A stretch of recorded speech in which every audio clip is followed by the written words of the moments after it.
Wait a minute. It's this weekend? We're going to talk about that and more on today's episode of the Geek Watch Podcast.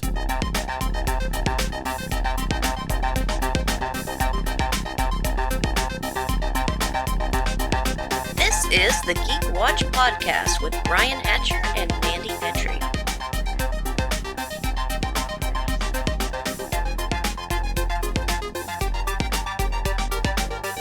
Greetings, Geek Watchers, and welcome to episode 169 of the Geek Watch Podcast. I'm Brian Hatcher, and with me, as always, Geek Watch's own resident geek goddess, Mandy Petrie. Hello, Brian. So, today, I did want to talk about a few things that we had seen. I know there's not as much to watch now as there was, although we have some things coming up that we definitely talk about. But I did notice a little bit of Warner Brothers news. We've been talking about that for a little bit. Apparently, the head of DC Films is gone. Oh. So I think we've talked about Walter Hamada, who was hired on to be their Kevin Feige. That was the plan. And he had signed a contract all the way to 2023, so they wound up having to buy out his contract to get rid of him. Oh. But that happened today. I can't say it was a shock to me. It was sudden, but now that Discovery has bought Warner Brothers, and it looks like everything's like a fire sale at this point. They're just trying to clear everything out. Wow. But the honest truth is, he's pretty business savvy, although anything that's ever gone wrong with Warner Brothers and DC has basically been laid onto his shoulders since he's been there, like the Batgirl thing and all that. Yeah. You bring the guy in basically to be the Kevin Feige. He's going to be where the buck stops. He's going to make all the decisions. And he was able to do that for a minute, and then they made him part of a committee. Committees. Exactly. So that wasn't working out. Obviously, how can you run anything when you have to answer to a whole bunch of people plus people above you? I'm sure he's more than happy to get out from under this at this point. Because first of all, you bring somebody in to be the head guy, and then you turn around and you make him the chairman of a committee.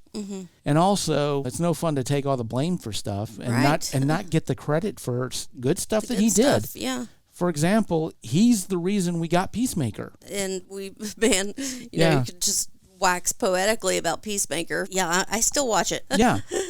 I mean, he was responsible for that, the new Batman film that we got, and the stuff after that. He did a lot of good stuff in his time, and it's been some speculation. John Campea on his show, and he was talking about Hamada's firing, his resignation. I guess it depends on how you look at it. Right. But one of the things that he was speculating is that Kevin Feige would probably hire him. What he was suspecting is that we will probably hear something by February that Kevin Feige has hired him to work on acquisitions and development. We'll see if that happens, but he would make a solid member of the team. And again, some of the stuff that was going on, one way or the other, he was responsible for sure. But the funniest thing, though, online is that some people, of course, are just absolutely celebrating that he's gone because they felt like he had ruined DC. And one of the things I've heard online is, oh my God, he's gone. Does that mean we're going to finally get the Snyderverse? Oh, gosh. I hate to burst anybody's bubble, but the Snyderverse is gone. And it ain't coming back. It's just not. It is not coming back. And I understand that I am the person who on this show more than once said that we were never going to get the Snyder cut of Justice League because putting that much money into it was just stupid. And I was wrong about it. And they put the money in. But then afterwards, Warner Brothers realized that putting that much money into it was stupid. I don't think they're going to... Yeah, they need some more James Gunn-led projects. Yeah. Because at this point, it feels like almost everything he touches is gold. I want to put that on him, put that out there, and then just him give us like a Morbius or something. But yeah, I'm not sure. So can you think of anyone that may take his step into that position, step into his shoes? There may be like a second in command over there that they may put in that position. To be honest, I feel like it doesn't really matter who they're going to put in there because it's going to be a temporary situation because I really do feel like Discovery bought Warner Brothers to shine it up, polish it up, and sell it off. They're flipping this studio. Okay. There's nothing that I've seen so far that has changed my mind about that. And this move just seems like the next step in that process. And so, okay. You know, I guess we'll find out. Right. But in the meantime, of course, Black Adam is in theaters starting today. Oh, is it? So, Okay. yeah, it started today. And are you planning on going to the theater to watch this? Maybe eventually. I can't this weekend, so I'm not sure when that's going to happen. I may, in fact, go this weekend. It really depends on how busy I wind up this weekend, but I do want to get a chance to catch it. I've been trying to avoid the reviews, although you can't help it in some places. One of the things that I read that I thought was hilarious was in a lot of superhero movies, and hopefully I'm not giving away too much here, but some of the suits are padded. Were you aware of this? You may not have known this, but... Shazam? Okay, maybe I complained a little bit too much about that. Which, I'm okay with. These are superheroes, and they look like action figures, and that's fine with me. Yeah. But, yeah, some of these suits tend to be padded. Now, of course, The Rock is someone who is in the gym all the time, and he wanted to be the most fit that he could possibly be. And he says that he has never been this fit, this ripped for anything else. This is how big Black Adam was for him. He wanted to give it everything that he had, and so he is more cut, more ripped than he has ever been for any other role than for Black Adam. Except Maui. Well, he had a stand-in for Maui. But so he spent all this time in the gym. He got ripped. He got stacked. Then he reports to costume, and they give him a padded costume. Let me move my microphone here so you can properly hear my forehead. Okay. I tell you what, I would love to have seen the person who was paid, who had the courage to hand The Rock See, what I was... a padded costume. What I was picturing was just the dots, that this was going to be CGI, this was going to be like Iron Man, Hulk, everything we've seen, and it was just going to be Dwayne Johnson on a set with dots painted on him, and then they would CGI this suit, because it glows, why not? That's what I thought we were seeing, Yeah. so, well, Dwayne The Rock Johnson is the special effect. He put the suit on, and it's padded, and it looks like a padded suit. And he said, this is ridiculous. He said, cut the padding out of the suit. And I don't need it. And obviously he didn't need it. And for some reason, the suit looked great when it didn't have the padding. The padding, yes. Yeah, because he doesn't need padding. We see all the veins in his arms and forearms and such. But Yeah. So I just thought that was hilarious that somebody handed Dwayne The Rock Johnson a padded suit as if he would ever need it, But I do want to try to see it this weekend. There's a couple of films that I've been interested in catching, and maybe I'll get a chance to this weekend. I've been seeing a lot about Smile. Yeah, that looks... That's become a meme, which it was... Has it? Okay. I haven't seen those memes, but it looks like a very jump scare movie. Oh, yeah. But I understand that's the first half, and then the second half, it cranks up and becomes really creepy. Ooh, It's not jump scare creepy, but apparently just absolutely creepy. Yeah, it reminded me of It Follows. Yeah. I think they have the same tone, and they look alike, and there's this contagion going on about them. That's what it looks like to me, and I do eventually want to see it. Oh, yeah. I may not go to the theaters because I'm a wimp, but I may wait for it, but I do want to see it. Oh, yeah. Now, I got to talk about this, too, though. Did you realize that the Doctor Who Centennial is this Sunday? Nope. Had no idea. This Sunday, we get the regeneration of the 13th Doctor. And it's not because you're a bad fan that you didn't know this. It's just the advertising has been screwy. Except for seeing the trailer on BBC America, that they actually put the date on it. None of the advertisements that they have been doing mention the date at all. None of them. Online, they've been putting posters of the different characters. They put out a trailer for it 2 weeks before it was coming out. But even then, when the trailer came out, you and I both were talking about, it's probably going to be the 23rd, but they didn't say. And to make sure, I went on BBC America's website to see if there was going to be Doctor Who on Sunday. And as I noticed, Sunday was eaten up with past episodes of Doctor Who. I was like, of course. Yep. Okay, so this Lead must up. be. And so it's scheduled to play from 8 to 10. Now, with BBC America and the amount of commercials, who knows how long the actual runtime is going to be, but I knew that it's going to have some kind of a runtime. If it was going to be from 8 to 9, that was going to worry me, first of all, because this is supposed to be Jodie's farewell. Yeah. And she should be allowed to have a full, at least 2 hours. But with everything that was in the trailer as well, if you're expecting any of this stuff to pay off at all, you're going to have to give it some time. I'm going to be watching it on AMC Plus, so I don't have to deal with the commercials. Yeah, but nice. I'm excited, but I'm trepidatious about the whole thing because this is her last shot. This is her last shot to get her moment. Something to be remembered for besides the timeless child. I don't want that to be her legacy, although it's probably going to be. But I just hope she's given a fond farewell, something that we will remember finally. And I want this episode to be more than just, that's the end of Chris Chibnall. We don't have to worry about Chris Chibnall anymore. So I don't want that to be the moral of the story. He's gone now. Let's see if they can fix the show. Russell T. Davies. Yeah. So I hope. But that'll be this weekend. So there's still at least a couple of things, even though we got no more She-Hulk for now. Although it sounds like they're going to be doing a season 2. I figured that was going to be the case. But what have you watched this week? Have you seen anything? Called Interview with the Vampire. I was hoping you had watched Yes. that because we got Claudia. Yes. We had talked about that. When they were introducing the diaries, I was curious about if that was going to be dipping into the Vampire Lestat, into that novel. Because the thing about the novels, me and a friend of mine were reading them, and it was weird because I didn't start out with Interview with the Vampire. I read the Vampire Lestat.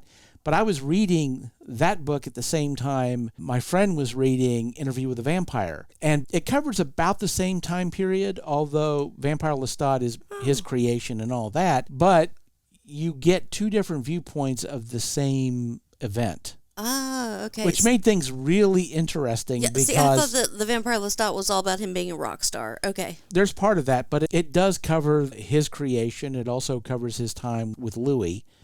Because in the novel itself, he had read Interview with the Vampire, and he's like, there's a bunch of stuff that he got wrong, some things about me he didn't understand, which was really funny because me and my friend would discuss stuff, and I'm getting it from Lestat's point of view, and he's getting it from Louis'.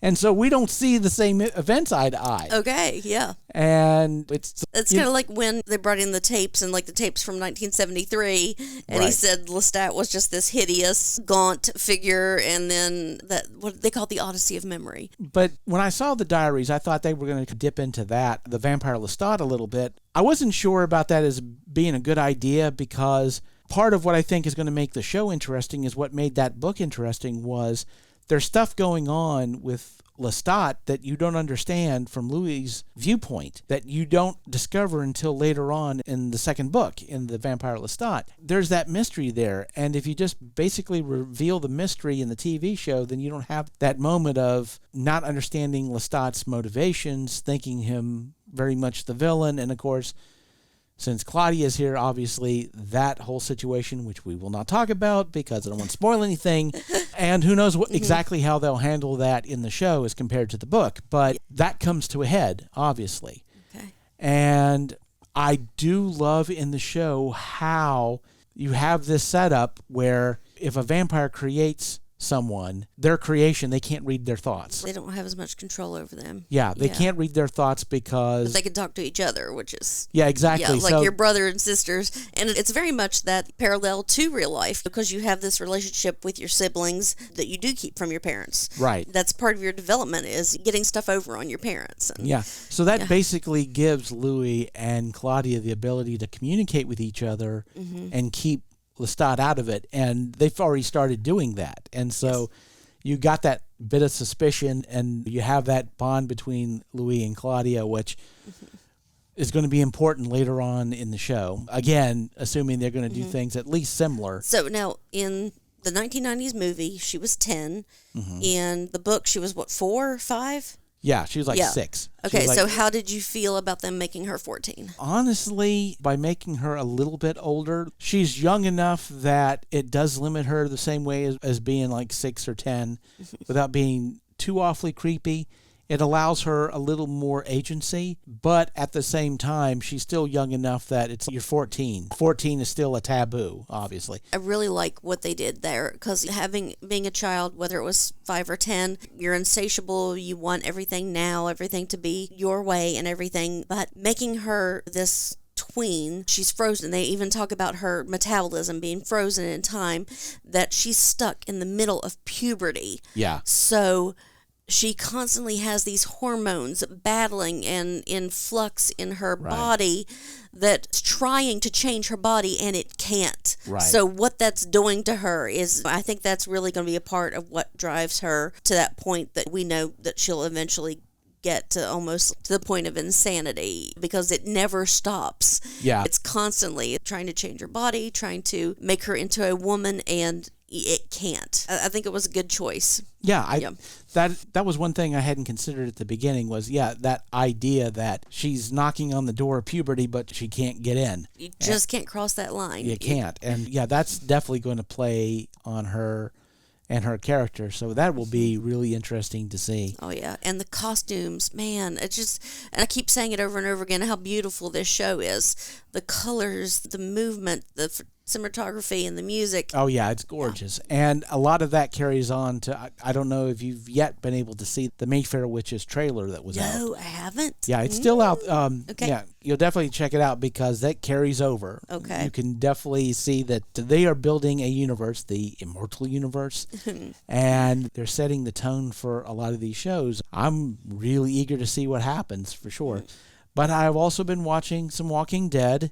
And I know you haven't started. No, I keep forgetting. I honestly keep forgetting it's on. Yeah, well, that's the nice thing about streaming is that once they've streamed it, it's available online. You can watch it. But I'm starting to regret now this idea that they could kill everybody.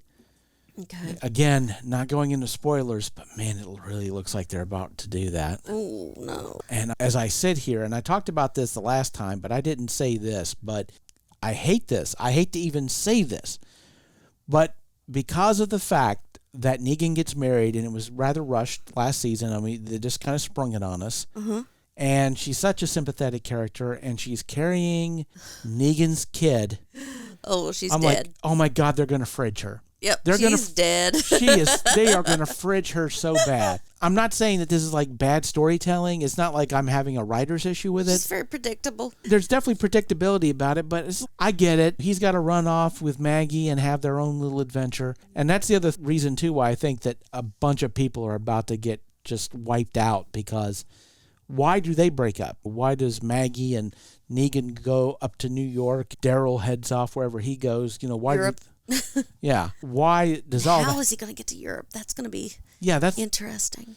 Yeah. But I am excited to see what happened in Europe, what's different over there, because they had like stuff like the London Blitz. So they have these bomb shelters and things going on over there. So that's going to be interesting to see. I don't know if they're bringing anything from any of like the one-shot comics, but Rick Grimes' brothers in Italy. Oh, okay. At least in the one-shots. Okay. And so I don't know if he would wind up being introduced into the Daryl Dixon show or not. That's a possibility, and that would be interesting. But the nice thing about Europe, of course, is that everything is together, so you can travel by land to a whole bunch of different countries. Right. So that gives you a lot of options for storytelling. Ooh, the Channel would be an interesting, what's happened there. Because if I lived there, you could block off that Channel, and people could live in there safe. I guess we'll find out. But yeah, like I said, I've been going through and watching those shows. I started at the beginning many years ago. I do want to see this to the end. But like I said, without any kind of spoilers, they really are setting up killing a whole bunch of people from Alexandria. Wow. It's already started. And I remember the governor from the beginning. Yeah. But now we got a new governor, and she's going down that same road. This is like the new governor. Okay. They refer to her as the governor. Uh-huh. Because she is the governor of the Commonwealth. And she's getting real governory right now. She's starting Jim Jones type. Yeah, she's starting to lose her mind at this point. And the pressure is definitely on. And I don't know. But the thing about it is the show's going to be over, I think, mid-November. Wow. I think, and that's it. Then we're done. Then we are done. Yeah. Done and done. But we got Doctor Who Sunday, and next week we're definitely going to have to talk about that show and what the heck happened. We shall see. But with that said, we come to the end of episode 169. Thank you for listening, and tune in next time for the latest in geek news and views with the Geek Watch podcast. For Mandy Petrie, this is Brian Hatcher, reminding all the Geek Watchers out there, we're all geeky about something. Be proud of yours. See you next time. Thank you for listening to the Geek Watch podcast. If you enjoyed this program, don't forget to like and subscribe on your preferred platform and share this podcast on your social media.